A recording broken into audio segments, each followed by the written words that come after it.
Mayor, that's it for the presentations. Now we go to the next phase, which is the last one, is to discuss the priorities, whether we want to confirm the priorities like we've had them in the past 6 years.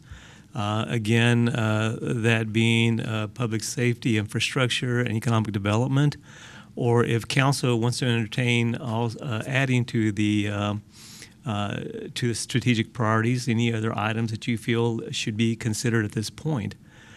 So again, this is your opportunity, council members, to talk about areas that you feel should be included or maybe removed from what we have right now. I think we have a pretty solid list, but it's your opportunity right now to speak up and say, hey, this is something else we want to see as well. One of the things that we keep hearing about over and over again is the importance of quality of life as our city, and it is our greatest recruitment tool for economic development. In our first joint meeting last week on economic development / community development / quality of life, we went through the various things that are what makes people attracted to the city of San Angelo.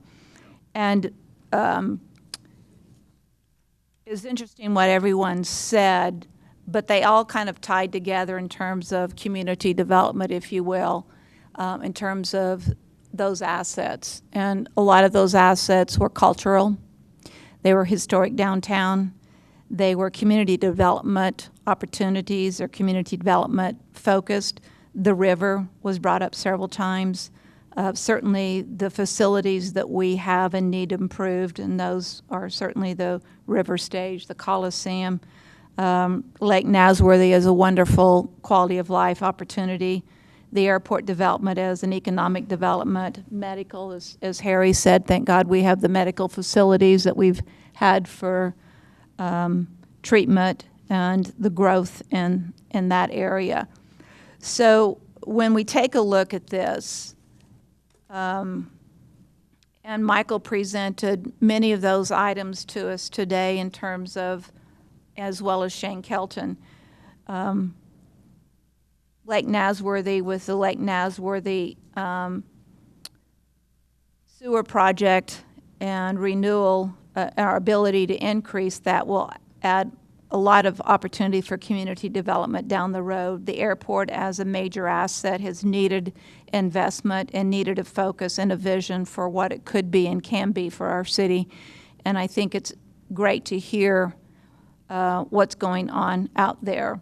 It's unfortunate Rick's not here today. Carl is to talk about the river and but Michael, you brought it up. One of the first impressions that you had coming through San Angelo when you first visited is going down Bryant Boulevard and seeing the left and the right and the river running through, coming through downtown and seeing that river running through it. We've long had a game plan for extending the trail system, a quality of life issue, and a need to continue development on the trail systems, whether it be at Twin Buttes, whether it be at Lake Nasworthy, whether it be an extension of the river projects downtown around to Bell Street, et cetera. But we have some great assets that we are always looking for additional funding to grow those assets. So when we talk about confirming priorities, I think today a lot of emphasis was put and focus was put on the cost and associated with maintaining these assets and making sure that we focus on the quality of life that we owe our citizens. And then we also look at the cost of focusing on those quality of life and those assets and it's devastating when you look at those dollars that are attached to that. But I think over the past few years, we have definitely put forth some strategies that have helped us move those things forward, but we're not through. And unfortunately, what I think we do a lot of is we get started and then we stop and then we wait and then we start again. And we've got to follow through on these projects. We're applying for some grants to help us follow through on these projects. Hopefully we will get that money because they're things that will have a dramatic impact on this community. And for example, the $21 million grant that we've applied for will have a great impact on our ability to connect neighborhoods, connect walkability, connect quality of life issues. So I'm excited about that. So that's kind of my overview about what we've seen, and to say a lot about where we've been and the focus. But there was a report, a Moody Analytics report, that evaluated various cities in the United States and in Texas. And the one thing that they said about San Angelo was San Angelo is not well known for its economic development. It's well known for its quality of life. And I think we need to keep that quality of life continuing. If that's what's out there and be publicized about our city, we want to make sure that we continue to focus on those issues that provide quality of life to our citizens. May I also And- add something to yes. the quality of life? We've regained our focus on the Americans with Disabilities Act. And that doesn't just impact people with noticeable disabilities. It impacts old people like me and throughout the community. We have an awful lot of silver-haired, bald-headed men. There's no silver hair Why are you up looking here. down here, Not Larry? up here. But I think it's important to the community, and Teresa has really done one heck of a job of bringing that to the forefront. And I think it's something that we as a community should be very proud of, and where we're headed with this. I absolutely think it's fantastic. Well, and that is a quality of life issue. And not to, and when we say that, I also want to make sure I also add to that, you know, part of our quality of life is our public safety, police, and fire, because they all provide citizens with a sense of security and a sense of protection. And so when I talk about those other assets as physical beings or physical plants, if you will, what's not listed there is the quality of life that is provided to us because of the quality of fire and the quality of police that we have. And I don't think you all hear it often enough, hear it frequently enough, but it definitely is a part of that conversation. And I believe that our citizens feel strongly that the police and fire add a tremendous sense of quality to this community. So thank you again for doing that. And unquestionably, when we talk about focus on our assets, certainly our employees are an important part of our assets. And we will never downplay the importance that our employees play in terms of providing the quality of life, because almost every one of these things that I talk about and reference to take good quality people executing their jobs well in order to make sure these assets remain the assets that we have. And so we want to make sure that that's not dismissed in terms of an asset. Certainly our employees are an asset to the city of San Angelo, and we thank them for the service that they give us. So Awesome. with that, and I also would say that when we talk about employees and we talk about the asset that they are to this organization, we know that what we need to do is we look at this year's budget, but as we move forward, we need to do what's fair, what's equitable, and what's reasonable.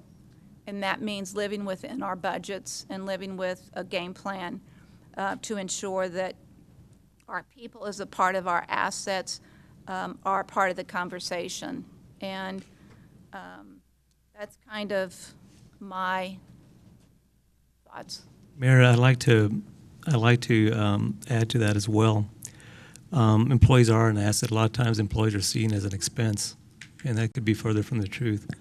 They are an asset, and I think at this point, 7 years ago, the priority for City Council included pay for employees, competitive pay, which was really not truly competitive because by definition, competitive means you're at or beyond the cities you compare yourself to.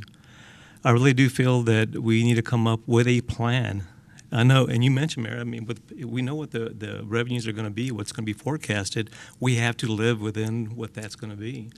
But with that said, we also, one thing that keeps popping up, and I keep hearing over and over and over again, and it's only rightfully the right thing to do, is to make sure that we do develop a plan, because we talk about it just about every year, but this year really, when we start looking at it, we need to live within our means, but also say, staff members, you guys need to understand that we do have developed a plan that we're going to follow, and we're showing you the importance of what you bring to the table. Quality of life, yes, police and fire, heck, parks and recreation. I mean, there's a lot of employees of the city that contribute to that quality of life. So with that, Mayor, I'm glad you mentioned that, but I think that's something that, if anything, should be a priority for moving forward, is to address a plan that we can develop and present to city council members and say, hey, look, this is what the plan is over multiple years. I'm not saying this year, but over multiple years, this is what it looks like, and this is living within our means as well. And with all due respect, that's correct. As it is, all these things, there were a lot of requests today presented for us for consideration. And when we look at the totality of those numbers, it's way beyond any number that we're going to have available to spend, right? So we have to budget revenue and expense in the same column. But what was good today, and I'm pleased that we spent as much time as we did, and the presentations, we took longer today than we normally do, but I think it was very beneficial to everyone to hear from our various departments and understand not only what might be a top priority right now, but what our long-term plans have to be, need to be, and then figuring out what's reasonable for this year, but understanding that whatever our revenues are this year does not mean that those same revenues will exist next year if the business climate changes. So they've got to be very good strategic plans. I'm really pleased with the quality of work and presentations that were made today, and I thank everyone for their patience and hanging out here as long as you all have to listen to it, but I think it's also good for you all to hear the overall presentation of our entire city community. Mayor? Yes, sir. I want to answer your question, Daniel. You asked a question of council, and I want to thank the mayor too for bringing up the employee issue and how valuable they are. But Daniel, I want to offer you my full support for you to develop a plan for compensation that is I think every city employee knows that, yes, there are going to be years that we may not be able to meet a plan because of unanticipated, unexpected things. But to have a plan, I think, is extremely important for stability within the organization, for predictability for them as human beings in their households. But I also want to go back and be repetitious. To tie together infrastructure, economic development, and public safety as strategic priorities, in my opinion, we need to have the comprehensive plan reviewed and updated, and we need to have the zoning ordinance updated. It's been since 2000, the year 2000, when there was a complete review and update of our zoning ordinance, 23 years ago. So as one council member, I give you my full support for developing a compensation plan. Daniel, if we have to do a classification study, I am beginning to see more clearly in my continuing conversations that I am having with different city personnel that we may need to look at classifications within our current plan. So I would fully support that. So again, you would have my full support and what you need to do to bring us options, to bring us proposals on comprehensive plan review and update, on a zoning ordinance update, and on if it has to be a compensation and classification study. You have my support. That's my input as one council member.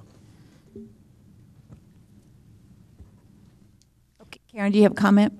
I will add my hat to Tommy's hat in the ring. I support that as well.